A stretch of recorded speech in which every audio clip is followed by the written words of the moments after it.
never slow up, no I don't take shit. I got no love for the fakeness. If you wanna play tough and wanna hate this, I'll always show up. I don't ever slow up, no I don't take shit. I got no love for the fakeness. If you wanna play tough and wanna hate this, I'll always show up and make a statement. I don't ever slow up, no I don't take shit. I got no love for the fakeness. If you wanna play tough and wanna hate this, I'll always show up and make a statement. Everything I do so instinctive and so passionate. Every word I move so descriptive like an adjective. I got a vendetta against people who patented being negative when you should be getting after it. I got facts over tracks, this and that. Spitting slow, spitting fast, I could roast, I could gas. Think I'm okay at last, but I don't know if that can erase all the past and the pettiness. हाय आर्मीज, मैं हूँ आपकी host koala. आपको welcome BTS magic shop में। ये the immortal love का chapter 42 है। Chapter 41 part 2 में हम लोग देखे थे कि फ्यूचर गॉड कैसे होबी को ड्रैगन गॉडेस के पास जाने का रास्ता बताते हैं। अब देखते हैं आगे क्या होता है। तो फिर चलिए शुरू करते हैं the immortal love chapter 42। Future God के पास से आने के बाद सब हेवन गेट कीपर के घर पे ही रुकते हैं रात गुजारने के लिए। ये रहा आप सबका डिनर, खा लीजिए और थोड़ा सा रेस्ट ले लीजिए। कल का सफर काफी थकाने वाला होगा। आपका शुक्रिया वांग योंग। अच्छा वांग यीबो, इतना सब कुछ हो गया, आपको इस बारे में कुछ भी पता नहीं चला? ऐसी बात नहीं है ली। असल में हेवन गेट कीपर कभी भी हेल गेट कीपर के काम में टांग नहीं अड़ाते हैं, क्योंकि हम लोग दोनों ऑपोजिट साइड को गार्ड करते हैं। मैं हेवन गेट मतलब व्हाइट मैजिक को बाहर नहीं आने देता हूँ गॉड की मर्जी के बिना, और अदर साइड जाओ शैन हेल गेट मतलब ब्लैक मैजिक को बाहर नहीं आने देता है गॉड की मर्जी के बिना।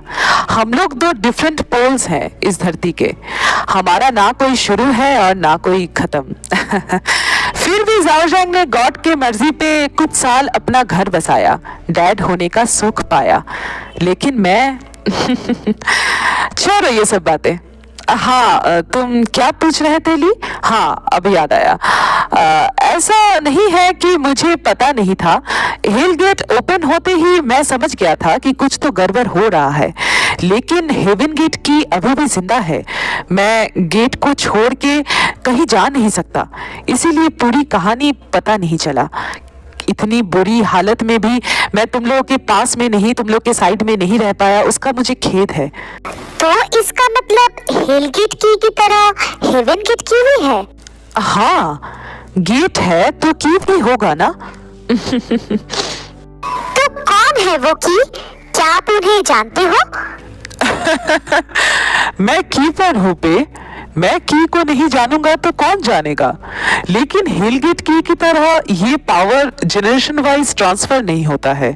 जिसको ये पावर मिलता है वो जिंदगी भर उस पावर के साथ ही रहता है। तो क्या नहीं जाओ, ये केस पूरा अलग है, तुम्हारे तरह बिल्कुल भी नहीं है। वो मेरी वाइफ नहीं है, मैंने उसे कभी देखा ही नहीं है, हम एक दूसरे से कभी भी नहीं मिले हैं। लेकिन एज अ कीपर होने के नाते मैं जानता हूँ कि की कौन है। और सबसे मुश्किल की बात यह है कि वो की खुद ही नहीं जानती है कि वो खुद की है, और कोई भी नहीं जानता, सिर्फ मैं जानता हूँ। Wow, interesting. ये सुदसायर, ये आपके लिए और भी ज्यादा इंटरेस्टिंग होगा। बहुत हुआ, अभी सब सो जाइए, कल सुबह सुबह हमें सफर के लिए भी निकलना है, ठीक है ना? इसके बाद सब डिनर फिनिश करके सोने चले जाते हैं। सुबह सुबह सब उठ के फ्रेश होके ब्रेकफास्ट करके झांगरा फॉरेस्ट की तरफ चलना शुरू करते हैं। काफी दूर चलने के बाद उन्हें झांगरा फॉरेस्ट में झांगरा लेक मिल जाता है और सब ड्रैगन गॉडेस का ध्यान करने लगते हैं। कुछ देर बाद अचानक लेक का पानी वेव्स क्रिएट करता है और दोनों साइड का पानी दोनों तरफ अलग होके बीच में से रास्ता बन जाता है, मानो कि वो रास्ता उन्हें ही बुला रहा हो। लगता है गॉडेस हमसे खुश हुई हैं और हमें उनके पास जाने का रास्ता वो खुद ही हमें शो कर रही हैं। देखो, उधर रास्ता बना है, तो फिर चलते हैं, चलो। इसके बाद सब उस रास्ते से चलना शुरू करते हैं और आखिर में उन्हें एक केव मिलता है जमीन के नीचे। सब उस केव में घुस जाते हैं। केव के अंदर चारों तरफ अंधेरा था, लेकिन वो केव में एंटर करते ही चारों तरफ कैंडल्स जल उठते हैं।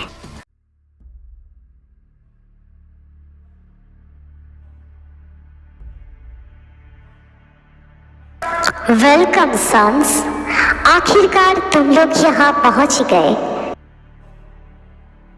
गॉडेस, हमारा भाव स्वीकार कीजिए। असल में मैं सब कुछ जानती हूँ सूटसायर, लेकिन किसी मरे हुए इंसान को फिर से जिंदा करना ये नेचर के खिलाफ है बेटा। मैं इसका परमिशन नहीं दे सकती। नहीं गॉडेस, हम यहाँ मरे हुए इंसान को जिंदा करने की ख्वाहिश लेके नहीं आए हैं। तो फिर क्या चाहिए तुम्हें सूटसायर?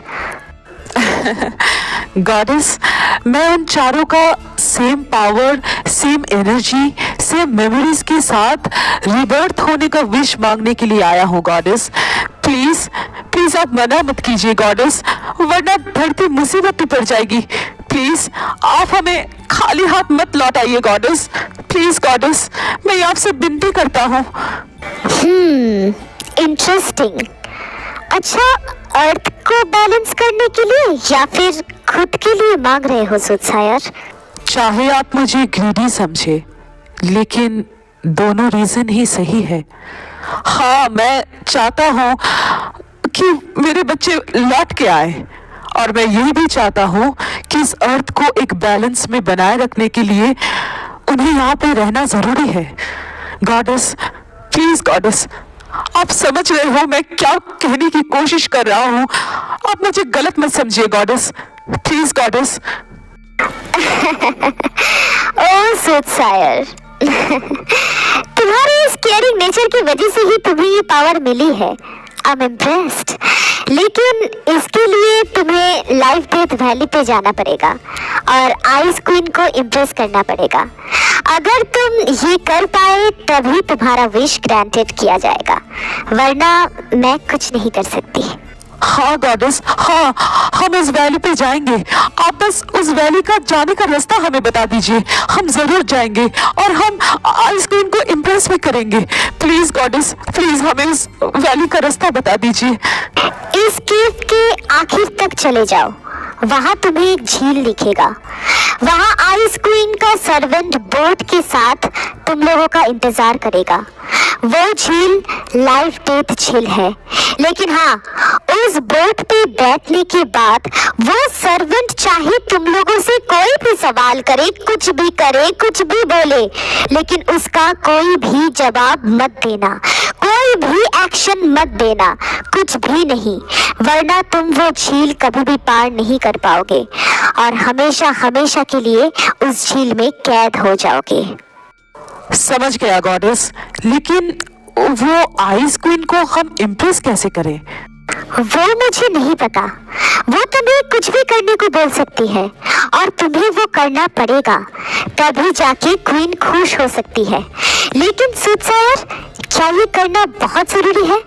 अर्थ को बैलेंस करने के लिए तुम सब हो, तो फिर माफ करिएगा गॉडेस, आपके बात के बीच में बात कर रहा हूँ, लेकिन मैं सिर्फ एक सूटसायर नहीं हूँ, अंकल भी हूँ। अर्थ की भलाई के लिए मैं अपने बच्चों को सैक्रिफाइस कर दिया हूँ, और अर्थ के भलाई के लिए क्या मैं उन्हें वापस नहीं ला सकता? और वो भी कोई रूल्स को बिना तोड़े, नेचुरल तरीके से। लेकिन सूटसायर, इसमें तुम्हारी जान जाने का खतरा भी हो सकता है। Goddess, you think I care about that? तो आज की स्टोरी बस इतना ही। आर्मीज, एक्चुअली ये चैप्टर ना मैं थोड़ा सा शॉर्ट बनाई हूँ बिकॉज ऑफ मेरा स्टडी भी चल रहा है। अभी तक एग्जाम का डेट बताया नहीं गया है, लेकिन फरवरी के मिडिल में तो शायद एग्जाम स्टार्ट हो ही जाएगा, तो इसीलिए थोड़ा सा स्टडी पर ज़्यादा फोकस कर रही हूँ और इसीलिए ये चैप्टर को थोड़ा सा ना शॉर्ट बनाई हूँ। और नेक्स्ट चैप्टर थोड़ा सा लॉन्ग है, तो वही बोल रही हूँ। तो ये चैप्टर थोड़ा सा शॉर्ट ही एंजॉय कर लेना, ओके ना। और आप लोगों को तो पता है ना कि नॉर्थ कोरिया और साउथ कोरिया के बीच में जंग छिड़ गया है। तो हमारे तीनों आइडल्स वहाँ पे है बॉर्डर साइड में, तो उनके लिए प्रे करना। मैं एक्चुअली ज़्यादा कुछ नहीं बोलूँगी, अगर बोलूँगी तो रो पड़ूंगी। एक्चुअली मैं बहुत टेंस्ड हूँ इस बारे में। तो जो भी हो प्रे करते रहना। और एक बात, इमॉर्टल लव का सीजन 2 आएगा, लेकिन सीजन 1 खत्म होने के बाद मैं एक और दूसरा कोई एक स्टोरी शुरू करूँगी, वो मैं अभी नहीं बताऊँगी, वो सस्पेंस है, ठीक है ना। दूसरा एक स्टोरी शुरू करूँगी, उसके बाद इमॉर्टल लव का सीजन 2 आएगा, क्योंकि तब तक जितने भी सब्सक्राइबर्स अभी तक नहीं देखे हैं, थोड़ा सा सीजन 1 के साथ थोड़ा सा एडजस्ट हो जाएंगे, तब जाके सीजन 2 एंजॉय कर पाएंगे। इसीलिए मैं थोड़ा सा बीच में गैप दे रही हूँ, ठीक है ना। और जो भी हो, अगर वीडियो अच्छी लगी है तो लाइक कर देना, अपना फेवरेट पार्ट कमेंट में बताना और सब्सक्राइब करके अपने सारे आर्टिस्ट फ्रेंड्स के साथ शेयर कर देना। और कोआला का आईजी अकाउंट का लिंक कमेंट सेक्शन में दिया हुआ है, प्लीज जाके फॉलो कर लेना। तो फिर मैं मिलती हूँ नेक्स्ट चैप्टर के साथ, तब तक लव योरसेल्फ, थैंक यू, सारंगेओ, bye bye. Always show up and make a statement. Gonna learn the consequence of being incompetent. Mental health is confidence, dreams and some honestness. I'm not here to save the day, that's for you to take away. I could play a million mind games, but instead I say something not allowed.